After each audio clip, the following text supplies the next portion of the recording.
coming up tonight on VCU InSight. I'm Naya Coles. Some local news organizations are bringing the Virginia Department of Corrections to court, and I have more on the details. Richmond made history with the first woman's monument on state grounds, but some aren't happy about exactly who is being remembered. And a VCU professor's new invention provides vital evidence for sexual assault victims in record time. All this and more. VCU InSight starts right now. From the Richard T. Robertson School of Media and Culture at Virginia Commonwealth University, named Best Student Newscast in the Mid-Atlantic, this is VCU InSight. Good evening, and welcome to VCU InSight. I'm Christina Burgess. And I'm De'Ara Robertson. Thanks for joining us. A convicted murderer, a seemingly botched execution, and now a First Amendment lawsuit. It sounds like CSI, but it's right here in RVA. InSight's Naya Coles is in our Richmond newsroom with more. Good evening, Naya. Good evening, Christina. It comes down to a straightforward and serious question. How much of a state execution do citizens have a right to see? That's the question at the heart of a recent lawsuit from the Richmond Times-Dispatch and other news organizations. They're suing the Virginia Department of Corrections to allow citizens and media witnesses to view executions from start to finish.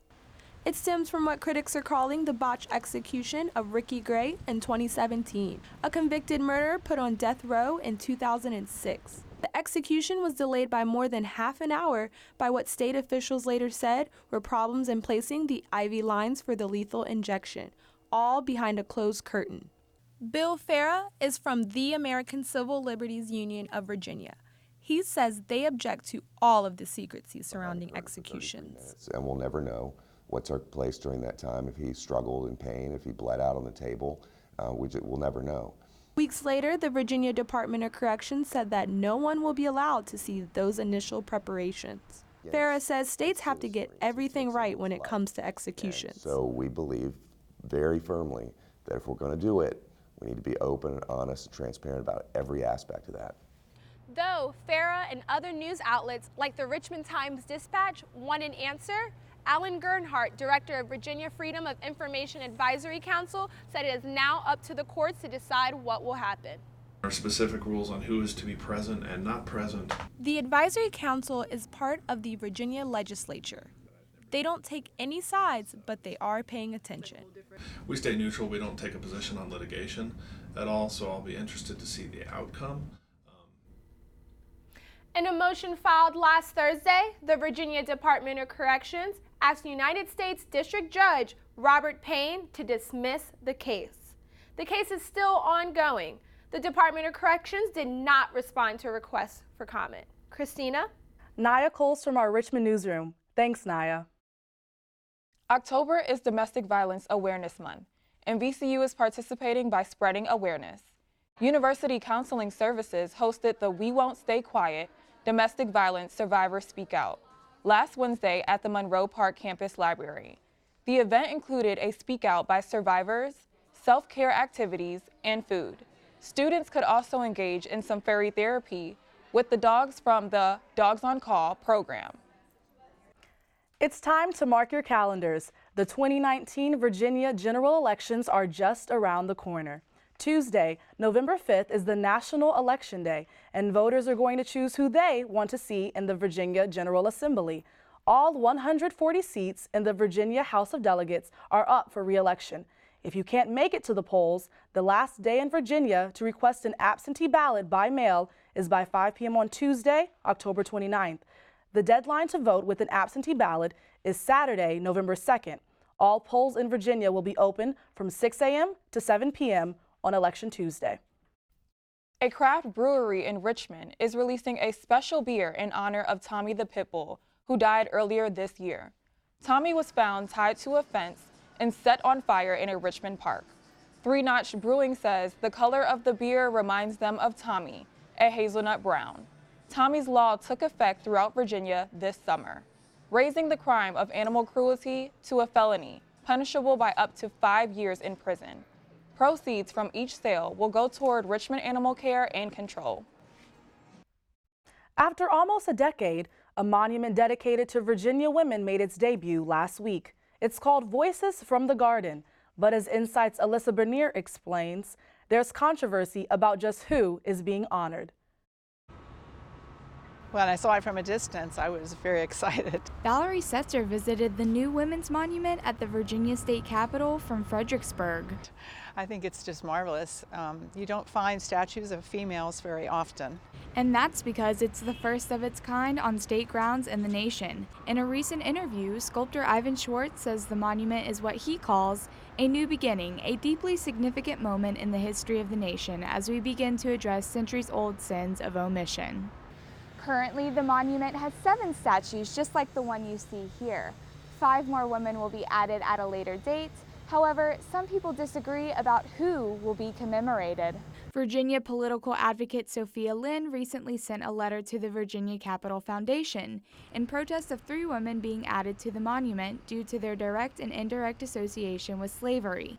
Capital Race Radio host and local social worker Chelsea Higgs-Wise says that 2 of the women planned to be added in the monument owned slaves, and that honoring women of color next to their oppressors has a clear message.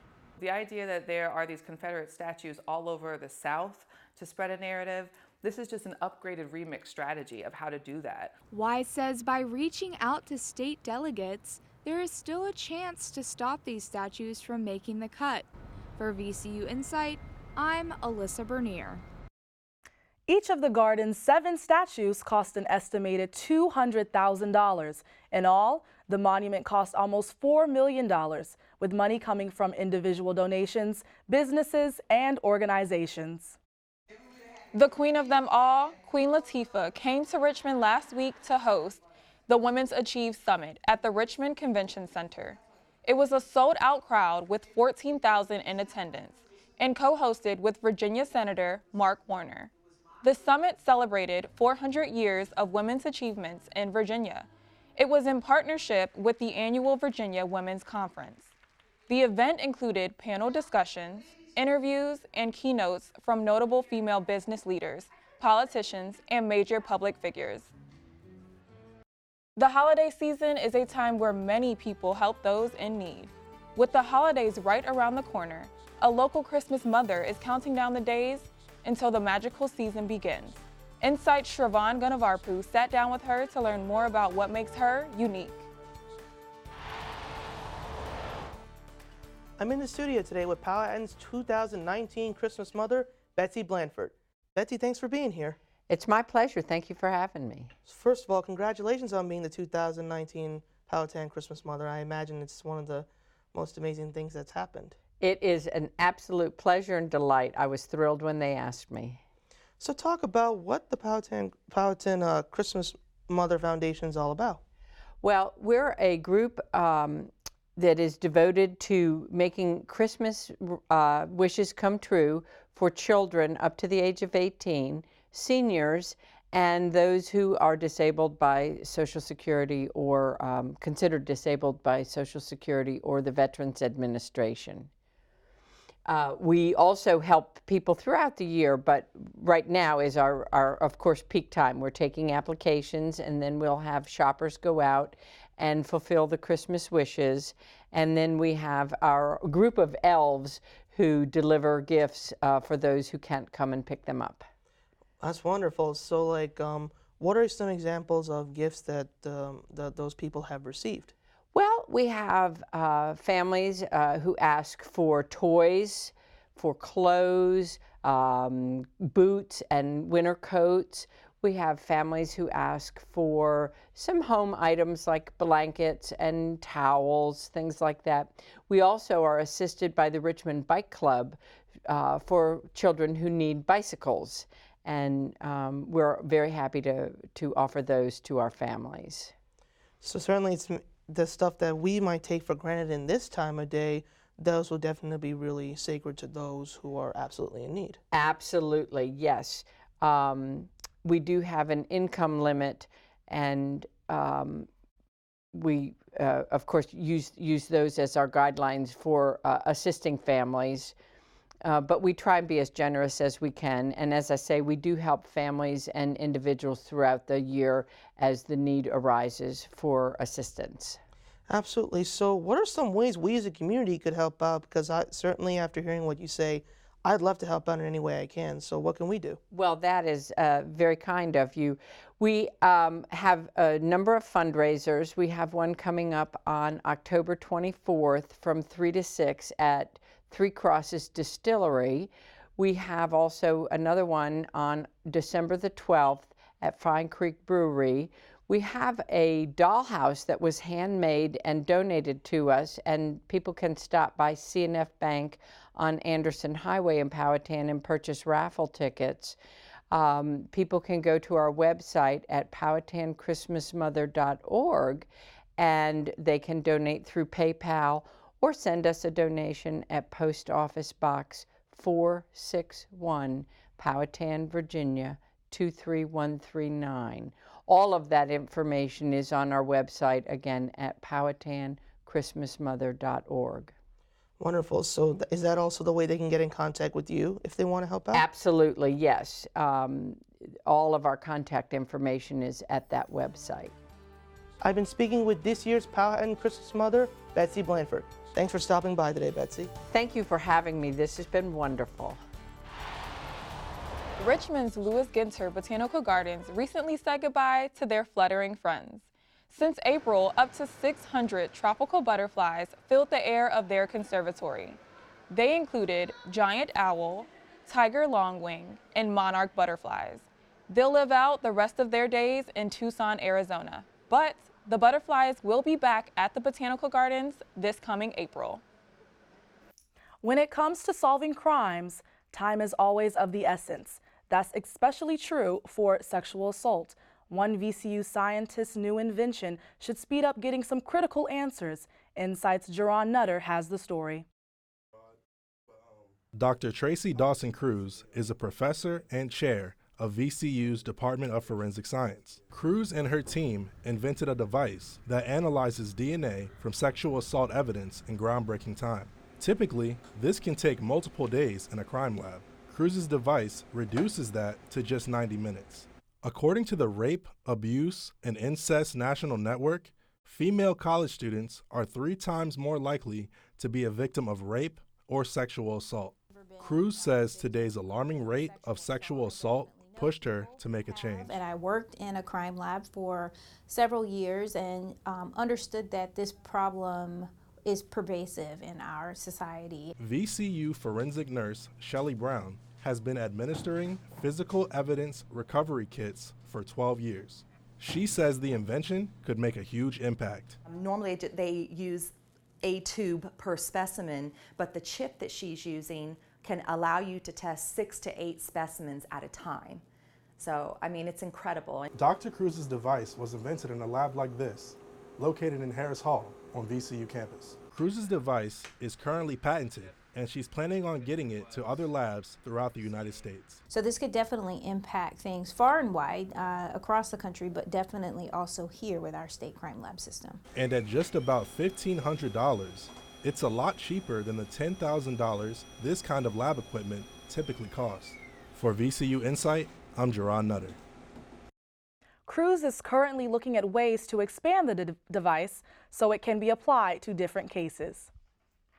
According to the Center for Disease Control, last flu season lasted for 5 months, the longest they've seen in the past decade.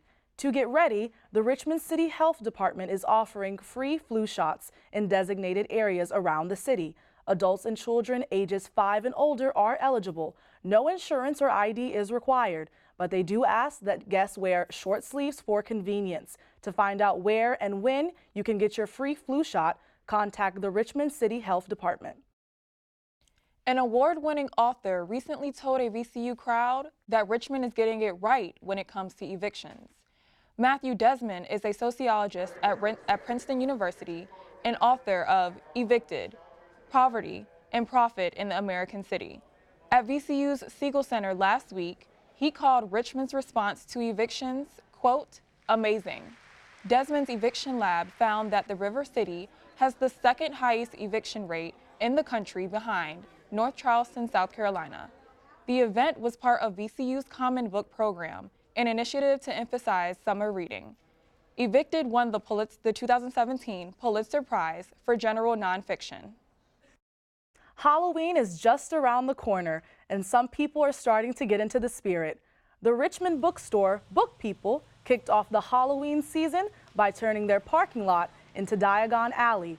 That's the magical shopping avenue featured in the popular Harry Potter series. The event had food and activities such as face painting and a raffle to win a bundle of Harry Potter toys and games. Guests could shop around for spooky accessories and handcrafted wands from local vendors. Some even dressed up with their Harry Potter themed attire. Book People hopes to make this an annual event. Fall is here, and that means it's time for some college basketball. Fans of the VCU Rams just got to see the team in action as they ramp up for what looks like a challenging season. InSight's Shravan Ganavarpu has the story. VCU kicked off their 2019-2020 schedule and sported their new uniforms with their annual black and gold game. It's an inter-squad scrimmage that's open to the public. VCU senior Jishnu Purihela is one of the leaders of the student cheering section known as the Rowdy Rams. He says VCU's team looks great this season. We got Mike Rhodes, rating A10 Coach of the Year. Rhodes was named the A10 Coach of the Year in March. He's the first VCU coach to earn this honor. VCU student Jason Bowman says this season has high expectations for VCU. With the Rams possibly starting the year nationally ranked, that would mark the third time ever. And I expect to go up from there, maybe finish around 20th overall and get like a 5 seed, which would be great. It'd be a very good year in the Rhodes tenure, maybe even start off for maybe years, hopefully decades to come. This is the Siegel Center where VCU's men's basketball team plays. With teams like LSU, Richmond, and Dayton coming to town, the men on the court, along with the fans in the stands, are ready to get rowdy and ramped up.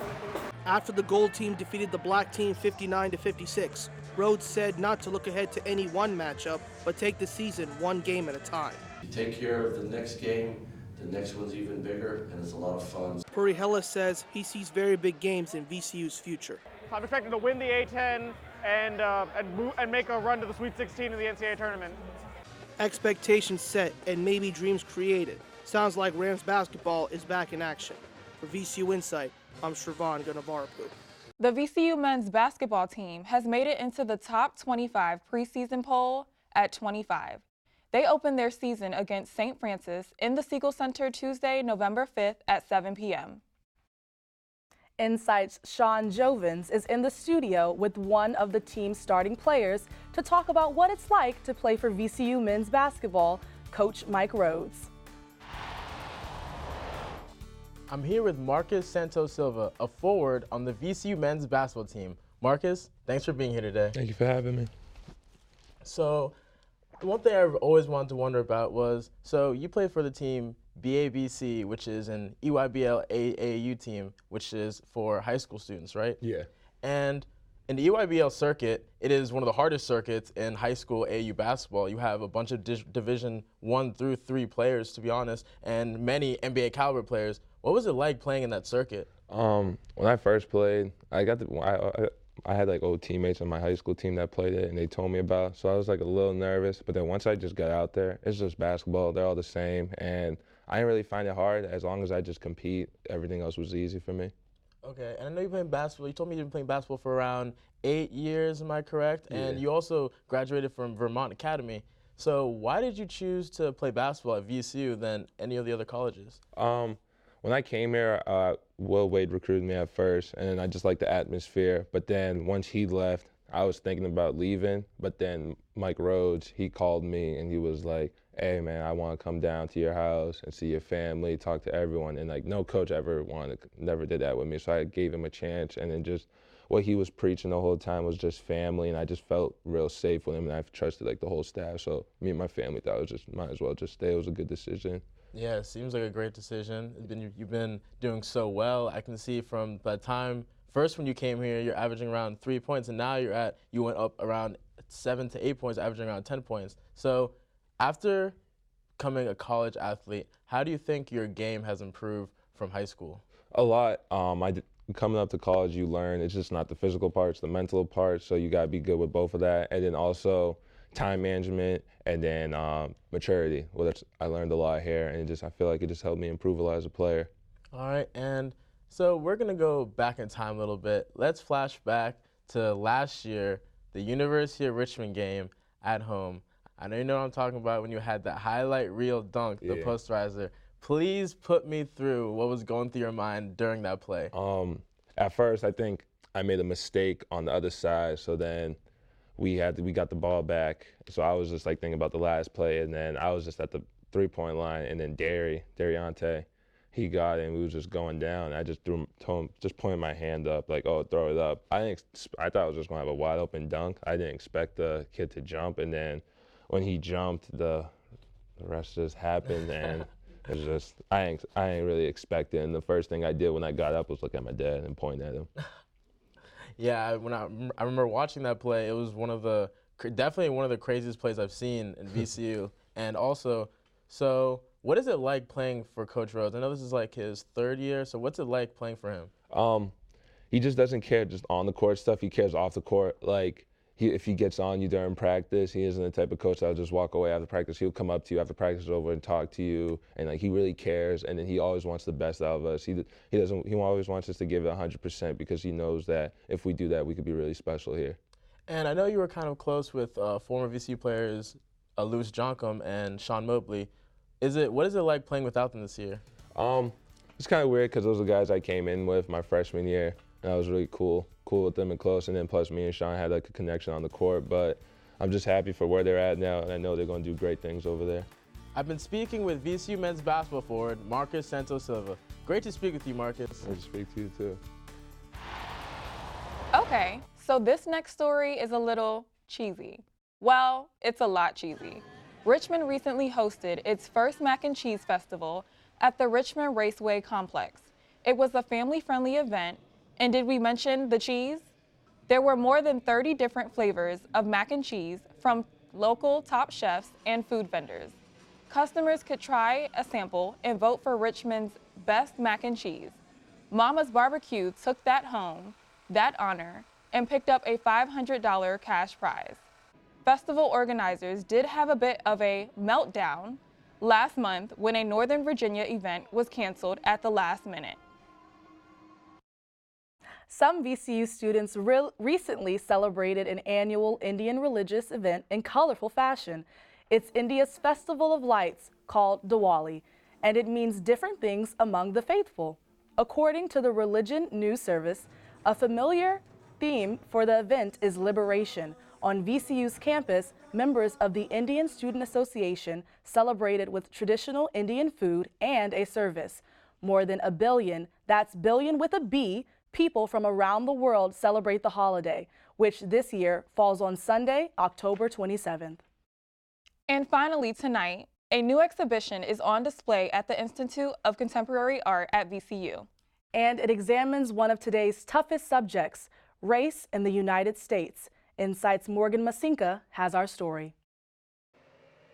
From magazine pages and screen printing ink to artwork made out of raw Virginia cotton, black lights, and television screens. The exhibition is called Great Force. It includes 24 artists from around the country who brought their talents to Richmond to explore racial bias and inequality in the United States. Griffin Davis gives tours of the exhibit. He says the variety of artist designs makes this exhibition stand out. They like to design a show that is going to be bringing artists from all over the place internationally, but also featuring some local artists as well. Amber Aceva is the curator of Great Force. She says Richmond is a great place to display the artwork. Related to the enslavement and the early colonies and the foundation of America as it was and how it continues to be. Great Force uses the power of art to spark important conversations.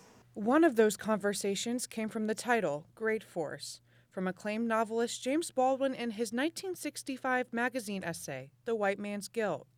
In it, he says history comes from the fact that we carry it within us, and it's always present in whatever we do. Aseva says this quote inspired her to think about the reality of these issues and how society can progress moving forward. That force is something that has been a reality in the United States and, of course, in Richmond in our history for a very long time.